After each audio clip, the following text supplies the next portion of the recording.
Hi, Life Church family.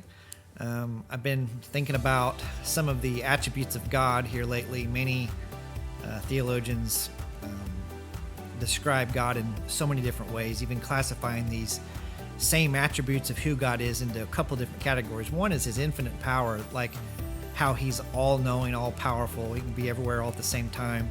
And then there's his personal attributes, like holiness and his love. And certainly there are those attributes that seem to be more communicable attributes, those that we as human beings can also have, like love, where we can certainly possess love.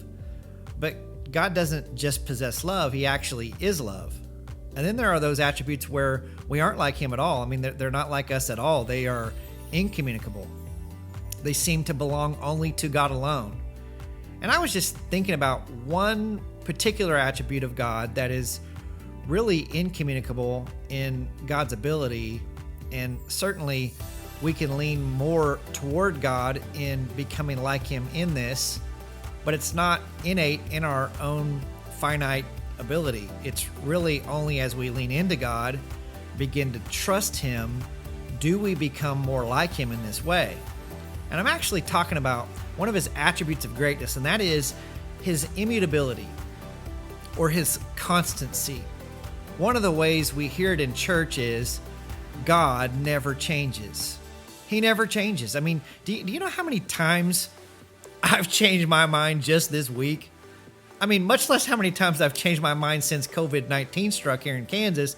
I promise you, I've changed my mind every other day for the past 50 days, much less the past few hours on what I'm thinking about for dinner.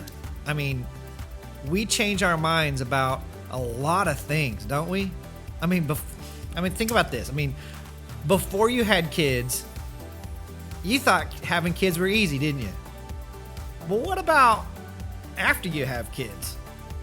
What about when those precious babies then become teenagers? I mean, we change our mind about lots of things. We change our mind about politics. I went one day, this candidate's going to change the world, and then the next day, this candidate needs to be taken out of office. I mean, the same one we were talking about that we loved before, now we hate them. And then there's those things we change our minds on that deal with our families. I mean, one day your brother or your sister is your best friend, and then the next, they're mad at you because you forgot their birthday. It's your fault. You're bad. So we change our minds all the time. But did you know that God never changes? And he never has. His divine constancy involves no quantitative changes or any qualitative changes. I mean, he never gets bigger or better. Let me just tell you, he's already the biggest and the best that he's ever going to be. He's the greatest. The nature of God doesn't undergo some type of modification 2.0 version of who he is or who he needs to become, because let me just tell you, he's not outdated. He doesn't need updating. Nope, he is already perfection. Thus, even though it might seem that God's plans change, they never really do. Just like this cat doesn't really play the piano. It seems to, because somebody's making his hands move. What may seem like changes of mind are actually new stages of leading people into God's plan when you really read the scriptures. Or man's orientation with God as a result of man's sinfulness, and it makes it seem like God changes a bit. Still yet, the fact remains, he never changes. He's stable. He's steady.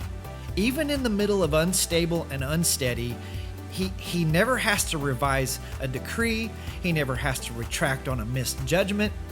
He never has to apologize for a misunderstood tweet. How J.I. Packer put it in a book called Knowing God was this. He says, what God does in time, he planned for eternity. And all that he planned in eternity, he carried out in time. Why? Because Jesus Christ in Hebrews chapter 13:8 is the same yesterday, he's the same today, and he's the same forever. And it still remains true that he's able to completely save those who come to God through him, because he always lives to intercede for them, Hebrews 7:25 says. May this strong reinforcement today guide your thinking about who he really is. God is always in control, even when you think things are out of control. Can I just tell you, you need to have a great day because of that. God bless you, and may you have a wonderful day in Jesus Christ. Blessings.